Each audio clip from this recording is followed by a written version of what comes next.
Hello dear students and welcome back to K Gutte's online lecture series. So you are here with myself Dr. KW Gutte, your course educator. In this video lecture we are going to deal with a topic from literary theory and criticism. The theory which we are going to deal with is structuralism. We'll discuss what is structuralism, what are the principles of structuralism, and even we will discuss about the historical background of structuralism. So be with me in this video lecture from beginning to the end, and do not forget to like and share this video with your friends. I will share my slides in this video lecture to discuss structuralism.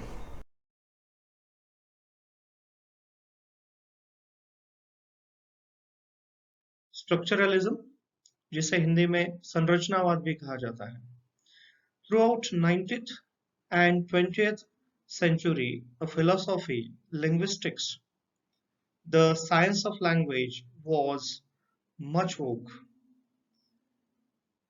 Its practitioners, the philologists, describe and compare and analyze the languages of the world to discover similarities and their relationship. Their approach to language study was diachronic. That is, they traced language change through long expanse of time.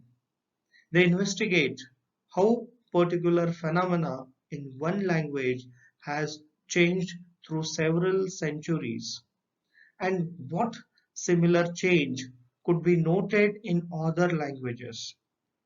Using a cause and effect relationship as the basis of their research, the emphasis is on the historical development of language.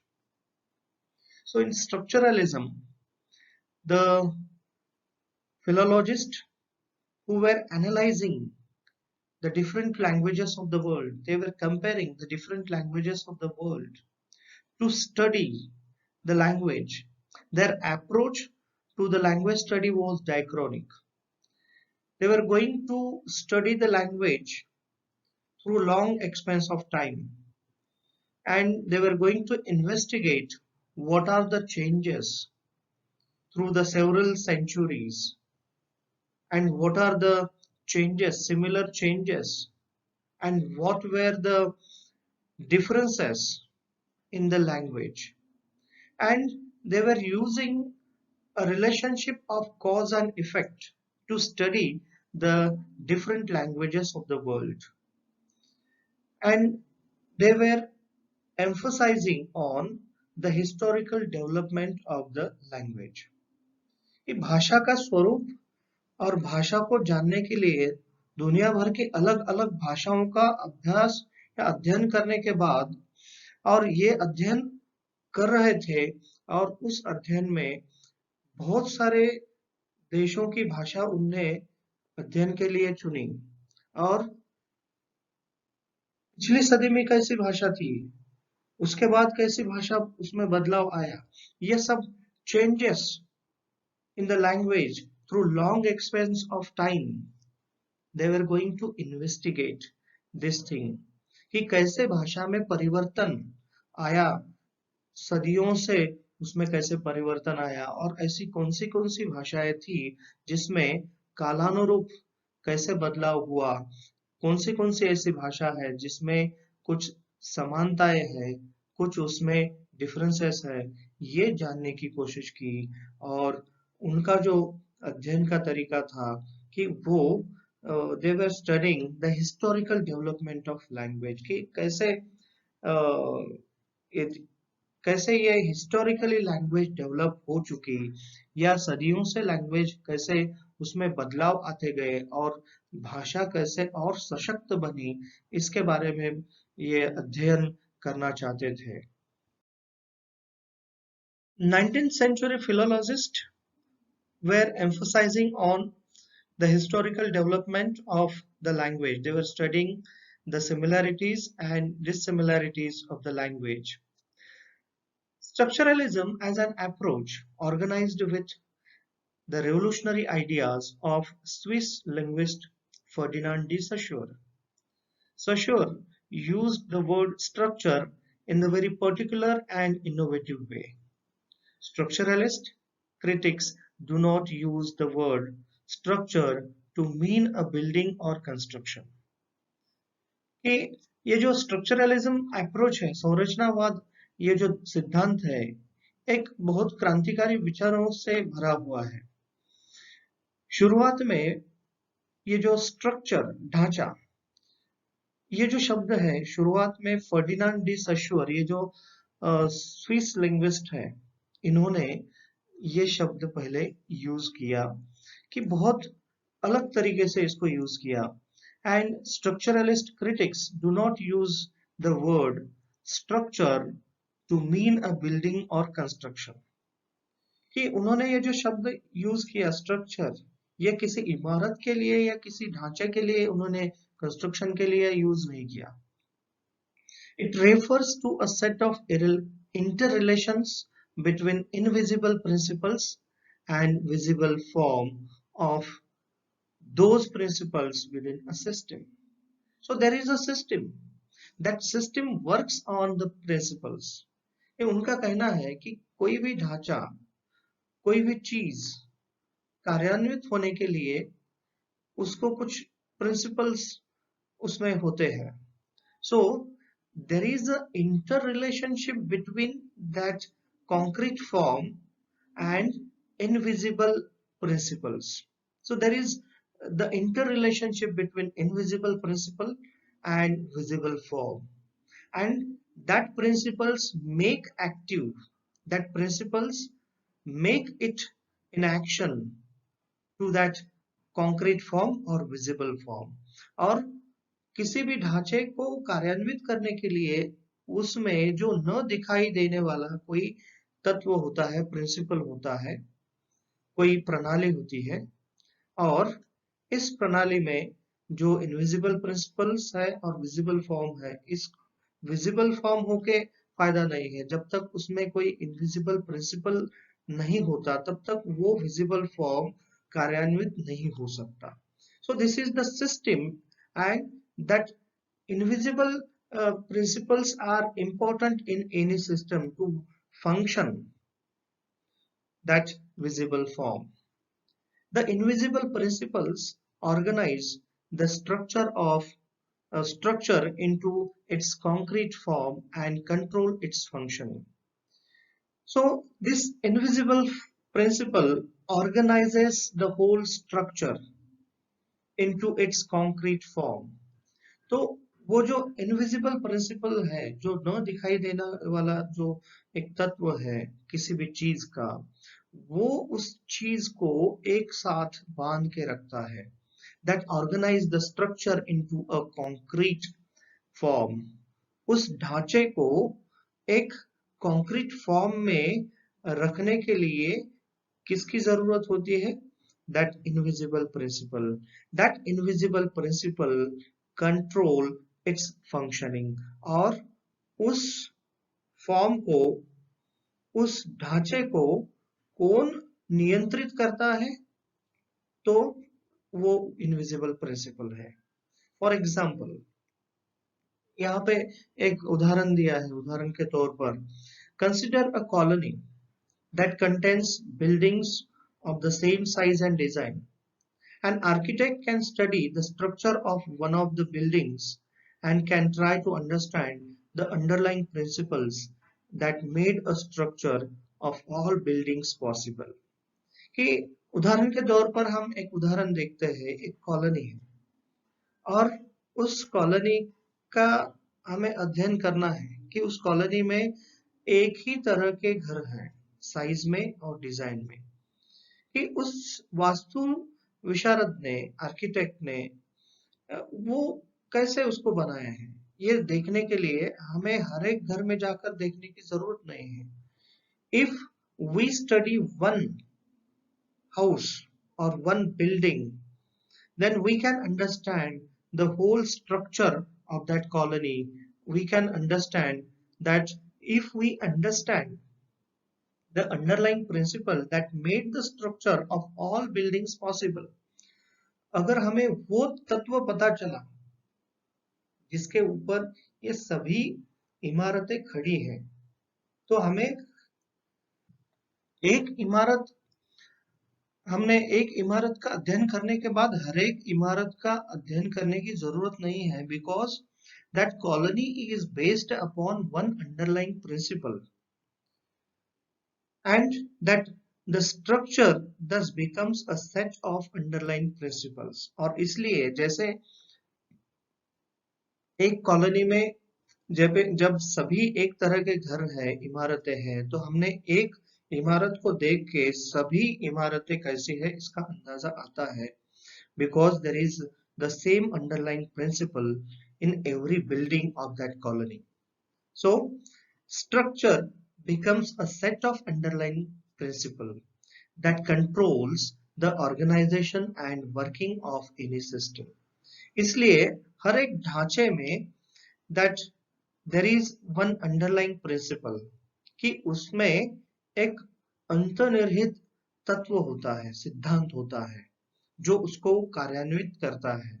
हर एक structure में underlying principal होता है जो उसे कार्यान्वित करता है, नियंत्रित भी करता है, दैट कंट्रोल्स द ऑर्गेनाइजेशन। किसी भी ढांचे को, किसी भी संगठन को उसको कार्यान्वित और नियंत्रित करने में सक्षम होता है। So we have to study that structure in that structure what is the principle. So that principle is important, and there are two things as we have seen, that there is invisible principle and there is a visible form. That in any structure there is invisible principle and visible form. So we have to understand what is the underlying principles in any structure. This awareness about the word structure takes us to the basic idea of structuralism. Structuralism proposes that every system has two levels. One is surface structure and second is deep structure. So in every system there are two types of structures. One is surface structure and another is deep structure. So what is the difference between the surface structure and the deep structure?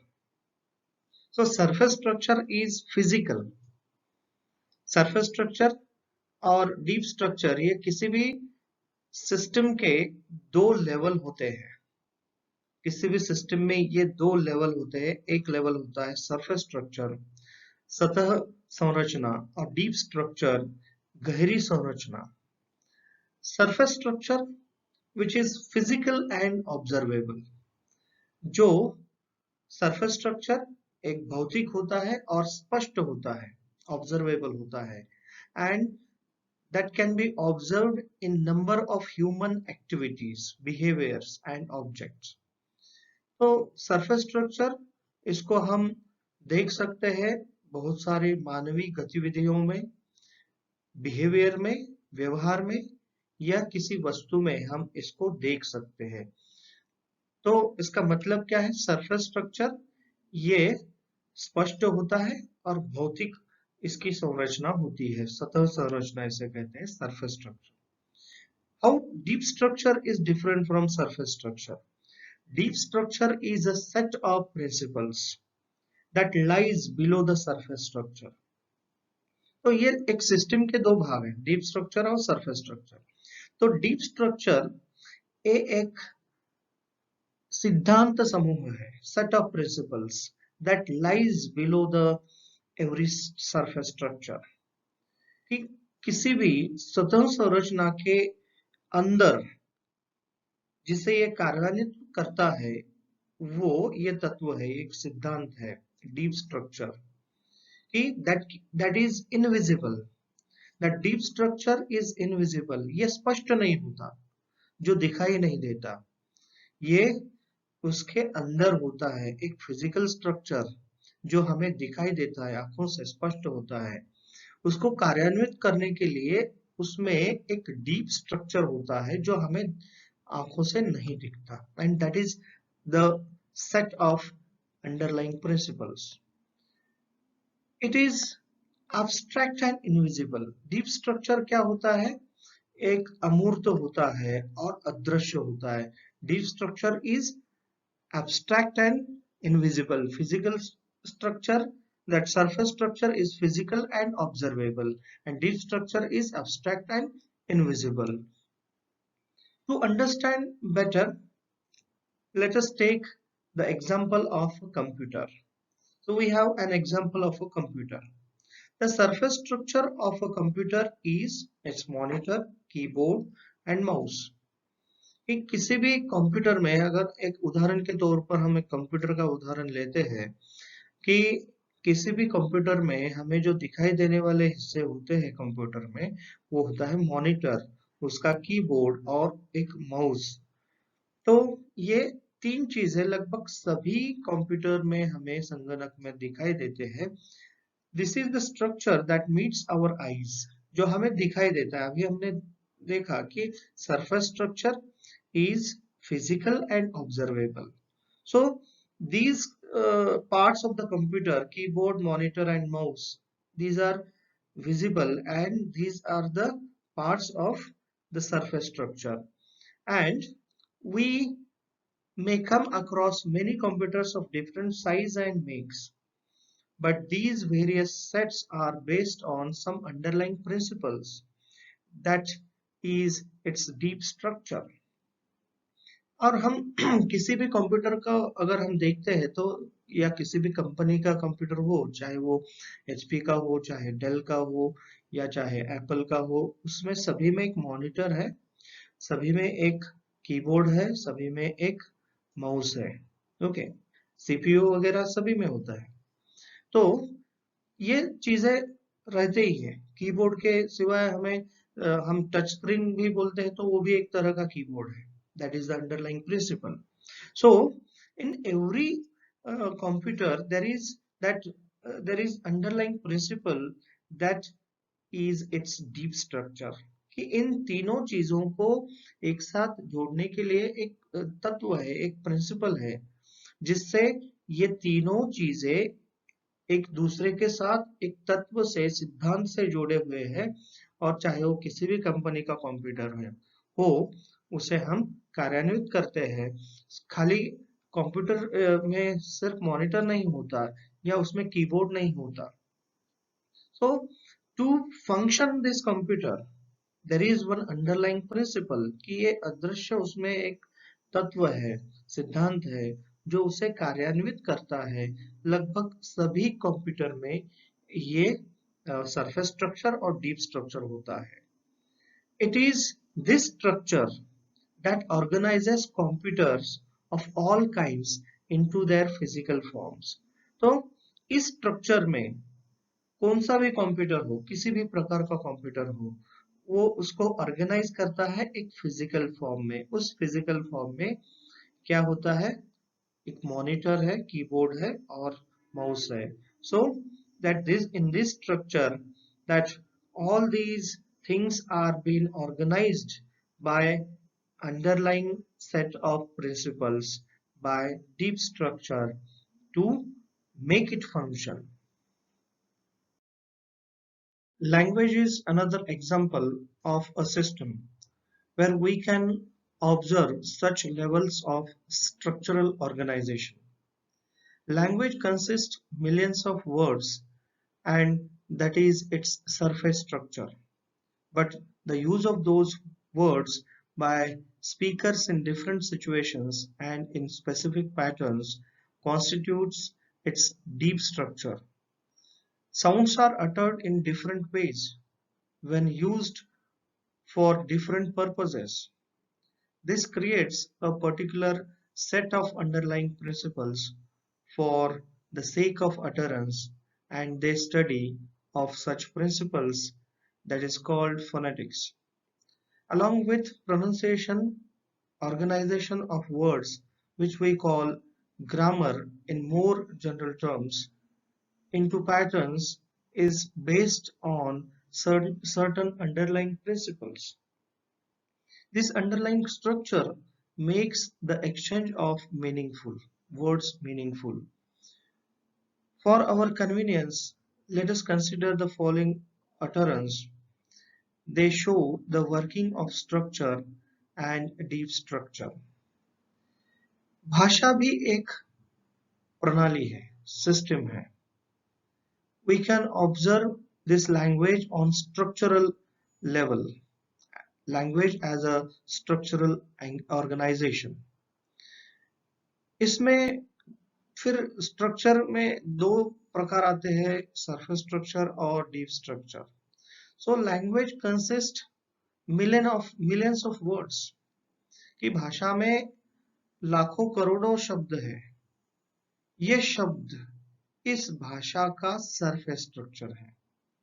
लेकिन use of these words in different situations, in different specific patterns, ये इसका deep structure है.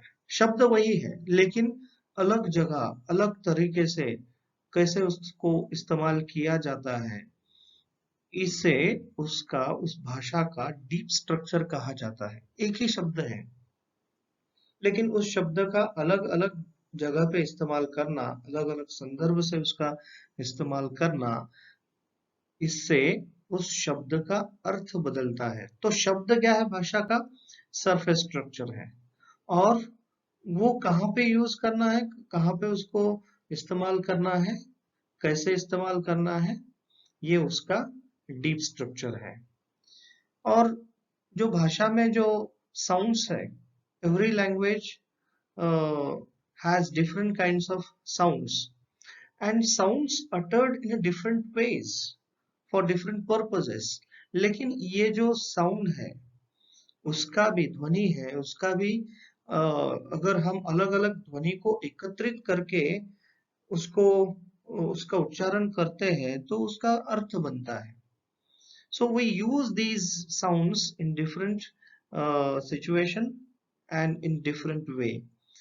This creates a particular set of underlying principles. तो हम कौन से ध्वनि को शुरुआत में ले, कौन से ध्वनि को बाद में ले और कौन से ध्वनि को उसके बाद हम ले, उससे एक शब्द बनता है.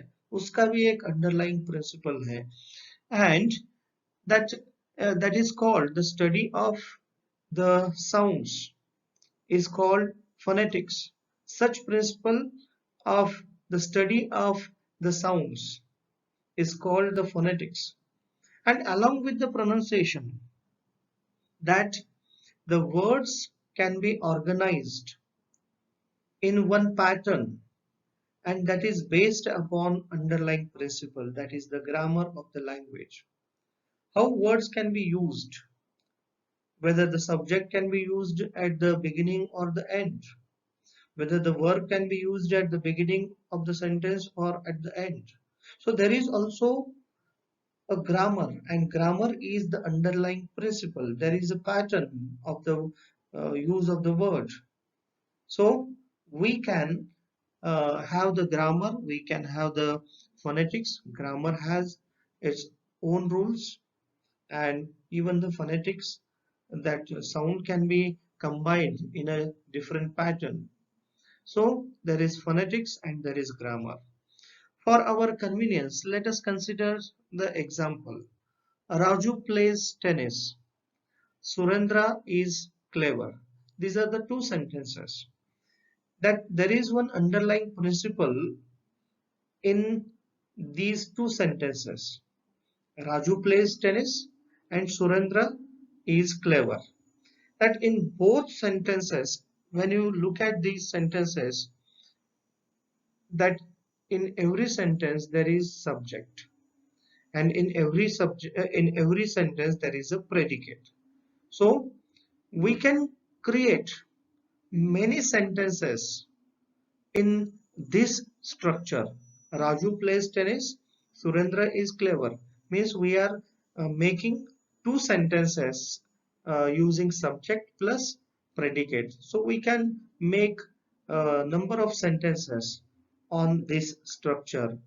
So these sentences are given to understand the surface structure and its deep structure. Surface structure is the words, and how the words can be used, where the words can be used, in what pattern is the deep structure.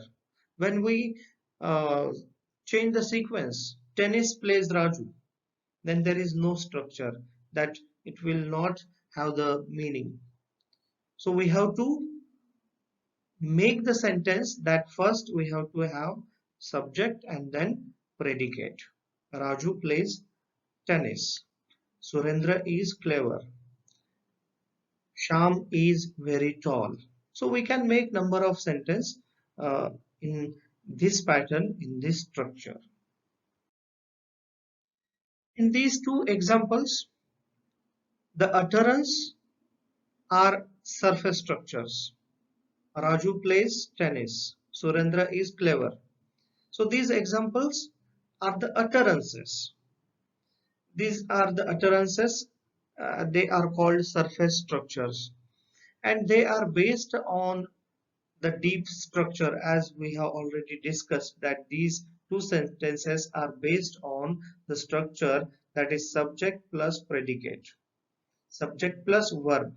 Okay, we can form several hundreds of utterances by using this deep structure. कि अभी हमने उसके ऊपर बात की कि subject और predicate लेके कि या सब्जेक्ट वर्ब या कॉम्प्लीमेंट लेके या सब्जेक्ट वर्ब ऑब्जेक्ट लेके हम बहुत सारे सेंटेंसेस बना सकते हैं. So the word structure thus refers to conceptual frame that underlies any physical or visible structure. तो structure जो है, ये शब्द structure हम किस लिए यूज करते हैं कि स्ट्रक्चर एक किसी भी चीज की, दिखाई देने वाले चीज की एक कंसेप्चुअल फ्रेम है, एक संरचनात्मक एक उसकी फ्रेम है, उसकी संकल्पनात्मक कंसेप्चुअल फ्रेम है, that underlies in any physical or visible structure, कि हर एक भौतिक संरचना या भौतिक ढांचे में ये conceptual frame होती ही है. Now we'll discuss another aspect of structure, that is its function. A structure works as a unit. It works as a unit. Structure works as a unit, not a separate thing. Its parts are not independent. इसके जो parts है, इसके जो भाग है, वो स्वतंत्र नहीं है. They are related with one another and with the structure as a whole. कि इसके जो अलग अलग पुर्जे हैं, ये किसी भी स्ट्रक्चर के, ये एक दूसरे के ऊपर आधारित है, जो इसको एक पूरा परिपूर्ण उसको ढांचा बनाते हैं. That makes it as a whole structure. The interesting point here is that the whole of structural system is independent of its parts, even though it is made of those parts.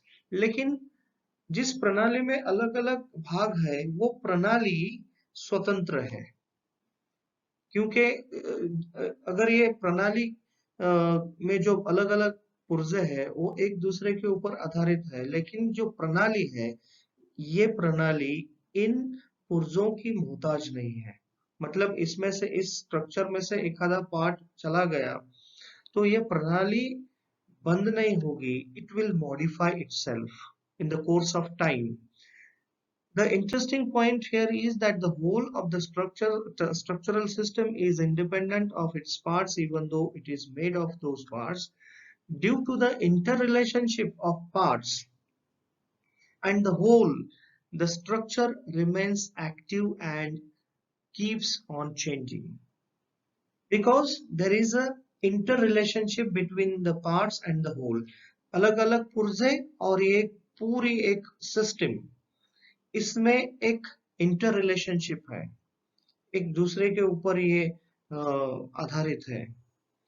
The structure remains active, और इसका जो structure है, it remains active, ये सदा कार्यान्वित रहता है and it keeps on changing. ये हमेशा बदलते रहता है. It accepts changes, enters into new relations, organizes and is organized. That structure changes. ये जो सिस्टम है ये भी चेंज होती रहती है. And enters into new relations, कि ये अलग चीजों के साथ इसका रिलेशंस हो सकता है. And that system can organise and it can be organised. ये खुद किसी के साथ जुड़ती है या किसी को इंक्लूड करती है, ऑर्गेनाइज करती है, संगठित होती है या संगठित करती है.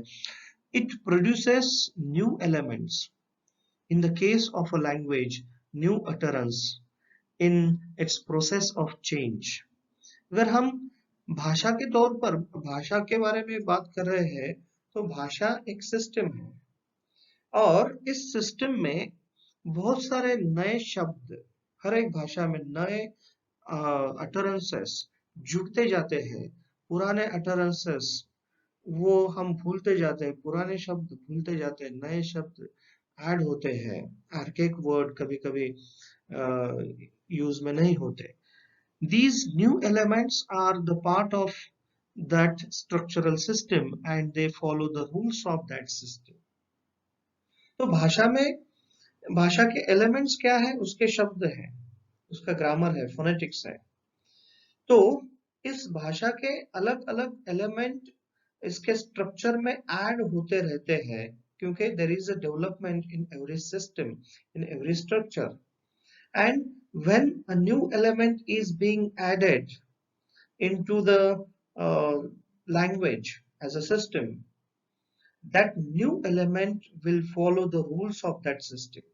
अगर नया शब्द उस भाषा में जुड़ा है तो वो शब्द भी भाषा के प्रचलित नियमों के अनुसार उसका इस्तेमाल होता है. उसके it can follow the rules of that system.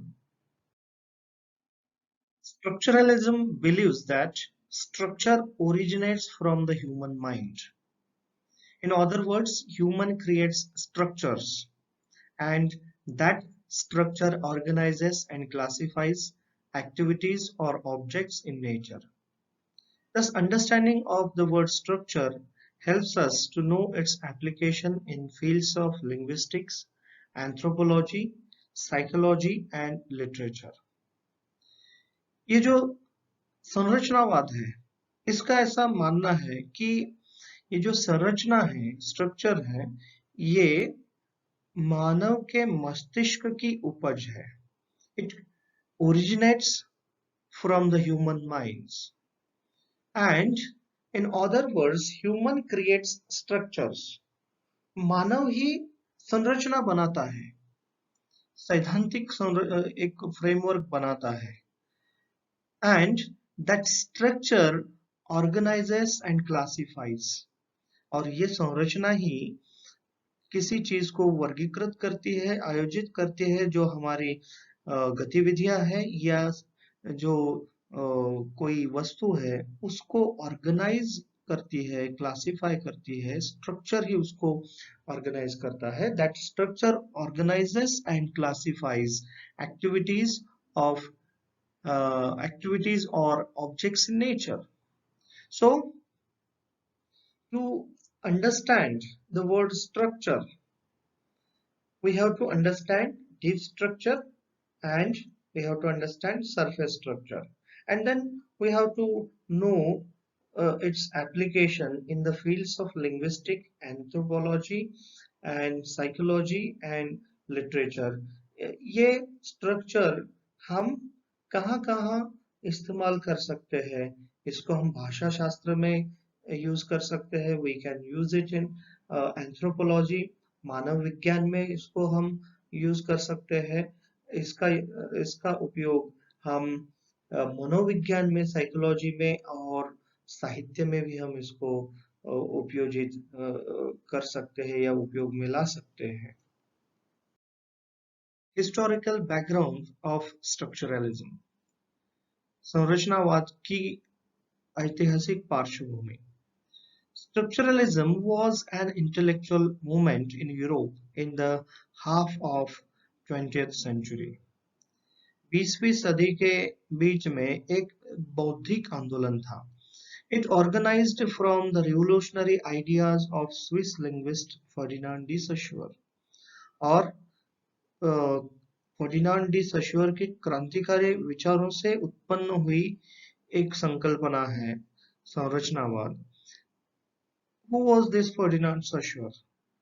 Ferdinand Saussure was a Swiss linguist, and Saussure published his major work on Proto-Indo-European vowel system in 1879.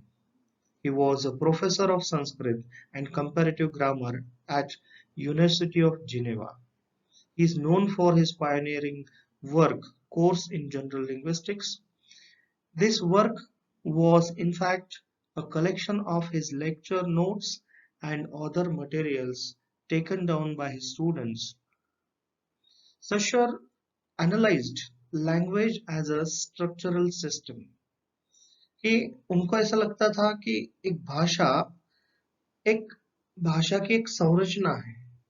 Language is a structural system, और एक चीज के ऊपर या डीप स्ट्रक्चर और surface structure के ऊपर ये संरचना आधारित है, ऐसे उन्हें लगता था. He analysed language as a structural system, ये खुद एक प्रणाली है, ऐसे उन्हें लगता था. As Ferdinand de Saussure thinks that language is a structural system, this analysis was against traditional view of language. भाषा का जो पारंपरिक दृष्टिकोण था उसके विरुद्ध फर्डिनांड डी सश्योर सोचते हैं. Before we turn to the Saussure's analysis, let us think about the view of language. We, as a common users of language, consider language as a meaningful medium of communication. कि Ferdinand de सश्योर का analysis देखने के पहले, भाषा के बारे में उनका एनालिसिस देखने के पहले, हम जानते हैं कि भाषा के बारे में हमारे क्या विचार है. We think that language as a meaningful medium of communication. भाषा सूचना का अर्थपूर्ण माध्यम है, ऐसे हमें लगता है, हम ऐसे कहते हैं भाषा के बारे में. We believe that language can express our feelings, ideas, thoughts and opinions. भाषा हमारे भावनाओं को, कल्पनाओं को, विचारों को व्यक्त करती है. We believe so because we are taught so to think by social conditioning. हमें ऐसे सिखाया गया है, इसलिए हम ऐसे सोचते हैं इसके बारे में. This means that our beliefs about language are shaped by society. और हमारे जो विचार है भाषा के बारे में, ये समाज के द्वारा बनाए गए विचार हैं. Traditionally, language is supposed to have a definite origin at some point in the past, and it evolved over several centuries and acquired the present form. पारंपरिक तरीके से भाषा के बारे में ऐसे कहा जाता है कि उसका एक भाषा की उत्पत्ति कुछ साल पहले या हजारों साल पहले, मतलब इसका कहीं तो उसका उगम था in the past, and it evolved over several centuries and acquired the present form. और आज की जो भाषा है सदियों से विकसित होते आ रही है, मतलब कुछ सालों पहले या हजारों सालों पहले या 100 सालों पहले की भाषा ये अलग थी और आज की भाषा अलग है, और भविष्य में 100 साल के बाद जो भाषा होगी उसमें भी कुछ परिवर्तन हो सकता है. So language evolved over several centuries and acquired the form, present form. Language can be studied historically. भाषा को ऐतिहासिक तरीके से भी उसका अध्ययन किया जा सकता है. How it developed through several phases. कि कैसे अलग अलग सदी में भाषा का परिवर्तन होते आया है. And how individuals और how individual words in it change, और भाषा में अलग अलग सदी में शब्दों में कैसा परिवर्तन आया. Traditional scholars compare old and new forms of words in a language. ये पारंपरिक भाषा शास्त्रज्ञ पुराने और नए शब्दों का अध्ययन करते हैं टू डिस्कवर रूल्स, कि वो क्या चीज थी, कौन से रूल्स थे, to discover the rules that make such changes possible, जिसके वजह से ये परिवर्तन हुआ, क्या वो रूल्स थे, what were the rules that make such changes possible.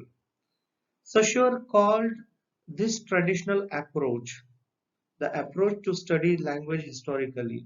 This traditional approach he calls is a diachronic approach, and he dismissed it.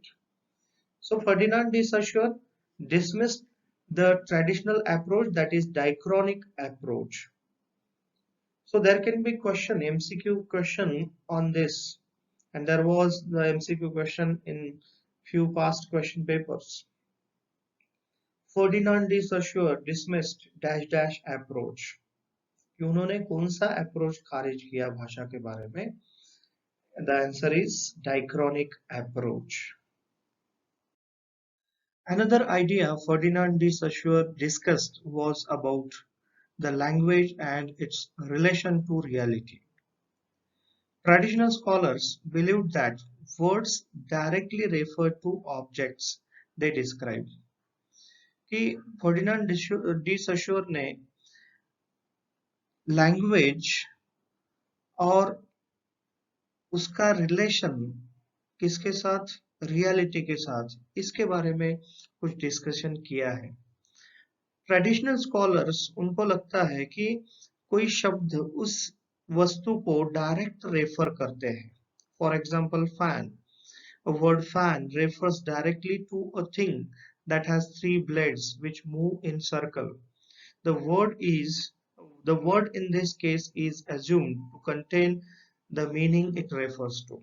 लेकिन अगर फैन इस शब्द को हम देखते हैं तो ये फैन जिसको तीन ब्लेड होते हैं और जो गोल गोल घूमता है उसे हम फैन कहते हैं, लेकिन इस शब्द का मीनिंग हम एज्यूम करते हैं, ना कि इस फैन को तीन ब्लेड होना चाहिए और शायद चार ब्लेड का भी फैन होता है. तो उसका अर्थ हम एज्यूम करते हैं, उसको ये अर्थ है ऐसा कुछ नहीं है. Fan refers directly to a thing, ऐसा ट्रेडिशनल लोगों को लगता है, ट्रेडिशनल स्कॉलर्स को लगता है. फर्डिनांड डी सशोर का जो अप्रोच था इससे अलग था. Saussure rejected this assumption as well. What assumptions? That words directly refer to the objects, कि शब्द उस वस्तु को डायरेक्टली रेफर करते हैं, ये जो धारणा है उसको उन्होंने खारिज किया. He adopted a very different approach. He considered the study of how language changes over a period of time is less important than studying how a historical approach to the language. और उन्होंने इस बारे में कहा कि हमारा जो भाषा के बारे में जो हमारा दृष्टिकोण होना चाहिए, अप्रोच होना चाहिए, it should be free from historical views, historical होना चाहिए. Saussure concentrated on a language itself and proposed to study it as it is. कि उन्होंने भाषा के ऊपर अपना ध्यान केंद्रित किया और भाषा को भाषा के तरीके से ही as it is, we have to study language as it is, जैसे है वैसे उसको अध्ययन करना चाहिए, ना कि उसको historical approach वगैरह जोड़ के. Saussure's revolutionary ideas changed traditional approach, और उसके वजह से ट्रेडिशनल अप्रोच को उन्होंने विरोध किया, वो चेंज किया. These changes in approach may be outlined as below, और वो changes क्या थे? Language is separated from its history of development. भाषा को उसके ऐतिहासिक विकास के साथ उसको जोड़ना नहीं चाहिए. It has to be separated from the history of language development. Language comes to be regarded as the structural system rather than a collection of words with individual histories. कि भाषा भाषा में अलग अलग शब्द होते हैं, कि इसको हम स्ट्रक्चरल सिस्टम इस तरीके से देखना चाहिए, ना कि उसमें अलग अलग शब्द है और उस शब्द की कुछ ऐतिहासिक परंपरा है उस शब्द को, इस तरीके से हमें उसको देखना नहीं चाहिए. We have to consider and we have to regard language as a structural system. Then he says language does not remain an individual's possession but the possession of society. उन्हें लगता है कि भाषा किसी की एक जागीर नहीं है, भाषा ये समाज की है, पोजीशन समाज का है, किसी एक व्यक्ति की इसके ऊपर जागीरी नहीं है, या one person is not the master of that language but this is the possession of the society.